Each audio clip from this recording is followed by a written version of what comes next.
ये एक बहुत ही छोटी सी कहानी है, लघु कथा है मेरी, झोंपड़ी का दरवाज़ा। बहुत समय पहले मैंने लिखी थी, लोगों ने बहुत पसंद भी किया और पुरस्कृत भी हुई थी कहानी।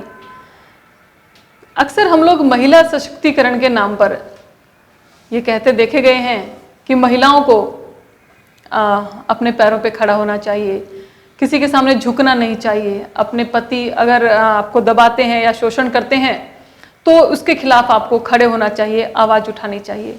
ये सारी बातें सही है, लेकिन इनके पीछे एक छोटी सी धारणा कि हम सब कुछ जानते समझते हुए भी हम ऐसा क्यों नहीं कर पाते हैं, उस बात को समझते हुए, उसको ध्यान में रखते हुए एक छोटी सी कहानी थी, झोंपड़ी का दरवाज़ा। इसमें एक महिला है जिसके यहाँ काम करने वाले बाई अक्सर आती है और वो काम वाली बाई अपने पति से बहुत परेशान है। जब भी वह घर पे काम करने के लिए आती है तो हमेशा अपने पति की बुराइयां करती रहती है, उसे गालियां निकालती रहती है। कई बार तो गुस्से में आकर यहाँ तक कह देती है कि इससे तो अच्छा ये मर जाए तो ठीक है। और ऐसा ही कुछ एक दिन हुआ कि जब वो महिला अपने घर में बिल्कुल सोने की तैयारी में थी, तभी दरवाज़ा बजता है बहुत ज़ोर ज़ोर से, जैसे कोई बहुत जल्दी में दरवाज़ा बजा रहा है। तो हड़बड़ाकर महिला उठती है और दरवाज़ा खोलती है तो देखा कि काम वाली बाई खड़ी है।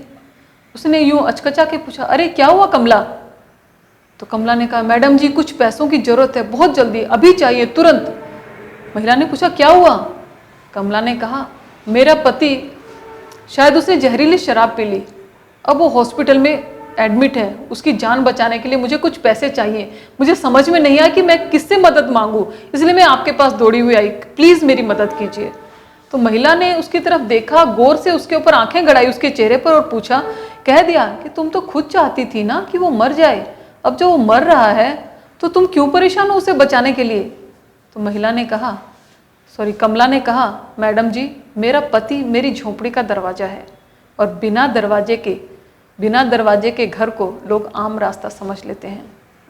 यह सुनते ही महिला कुछ सोच में डूब गई कि इस छोटी सी महिला ने, काम वाली बाई ने, कितनी बड़ी बात कह दी, और वह चुपचाप उसके लिए पैसे लेने के लिए अलमारी की तरफ बढ़ गई।